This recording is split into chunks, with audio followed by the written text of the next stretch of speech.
Iya, shalom saudara, selamat pagi ya. Kita bersyukur kita bisa bangun pagi ini dengan tubuh yang sehat dan tidak kurang suatu apapun, semua karena anugerah Tuhan. Mari kita akan sama-sama membaca firman Tuhan yang terambil dari 1 Petrus pasal yang ketiga ya.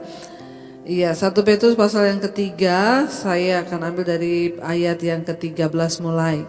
Judul perikopnya adalah menderita dengan sabar. Ya, 1 Petrus pasal yang ketiga ayat yang ke-13. Firman Tuhan berkata, "Dan siapakah yang akan berbuat jahat terhadap kamu jika kamu rajin berbuat baik?" Ayat 14, "Tetapi sekalipun kamu harus menderita juga karena kebenaran, kamu akan berbahagia. Sebab itu janganlah kamu takuti apa yang mereka takuti dan janganlah gentar. Tetapi kuduskanlah Kristus di dalam hatimu sebagai Tuhan, dan siap sedialah dalam segala waktu untuk memberikan pertanggungan jawab kepada tiap-tiap orang yang meminta pertanggungan jawab dari kamu tentang pengharapan yang ada padamu. Dan haruslah dengan lemah lembut dan hormat, dan dengan hati nurani yang murni, supaya mereka yang memfitnah kamu karena hidupmu yang saleh dalam Kristus menjadi malu karena fitnahan mereka itu." Ayat 17, "Sebab lebih baik menderita karena berbuat baik, jika hal itu dikehendaki Allah, daripada menderita karena berbuat jahat." Saudara yang terkasih, firman Tuhan hari ini mengingatkan kita. Ya, kita disuruh oleh firman Tuhan untuk terus rajin berbuat baik. Berbuat baik dan berbuat baik. Ya, ayat ini berkata 1 Petrus 3:13, "Dan siapakah yang akan berbuat jahat terhadap kamu jika kamu rajin berbuat baik?" Mengapa firman Tuhan menyuruh kita berbuat baik? Karena apa yang ditabur orang itu juga akan dituainya. Kalau kita rajin berbuat kebaikan, maka saya yakin kita juga akan menuai kebaikan. Ya, dan siapakah yang akan berbuat jahat kepada kamu jika kamu rajin berbuat baik? Ya, orang itu kalau rajin berbuat baik, maka taburannya pun ya pasti baik. Ya, tuaian pun juga pasti baik. Tetapi sekarang kita mungkin berkata, siapa bilang kalau kita rajin berbuat baik tidak ada yang berbuat jahat? Ya, ayat 14 berkata, "Tetapi sekalipun kamu harus menderita juga karena kebenaran." Ya, jadi ternyata saudara, sekalipun kita sudah hidup baik, kita hidup benar, yang namanya penderitaan itu tetap ada. Ya, karena itu firman ini berkata, "Tetapi sekalipun kamu harus menderita juga karena kebenaran."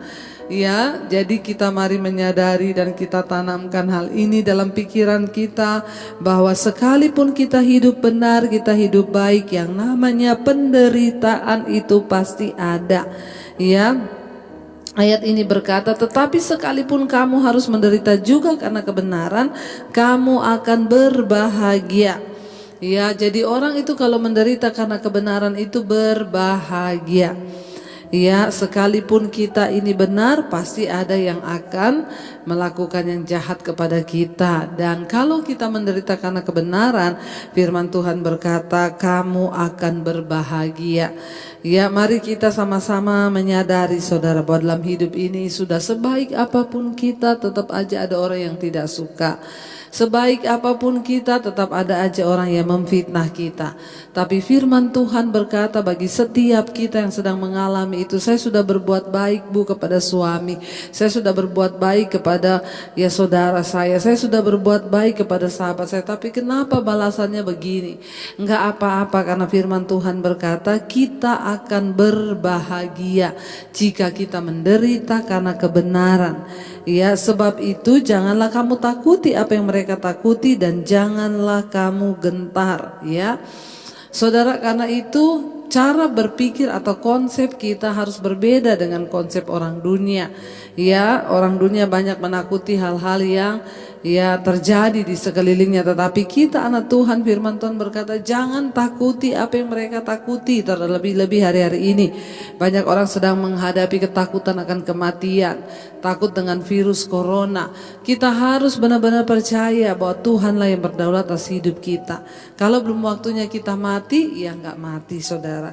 Tapi kalau sudah waktunya juga ya, nggak usah tunggu kena corona ya, kita pasti juga akan mati. Yang terpenting adalah sekarang apa? Mari kita persiapkan hidup yang benar di hadapan Tuhan. Jaga hati dalam kekudusan, menjaga pikiran dalam kekudusan. Kalau sekiranya ada hal-hal yang tidak berkenan, biar Tuhan ubahkan dan kita bertobat di hadapan Tuhan. Ya, sehingga kita tidak perlu takut apa yang sedang ditakuti oleh dunia hari-hari ini.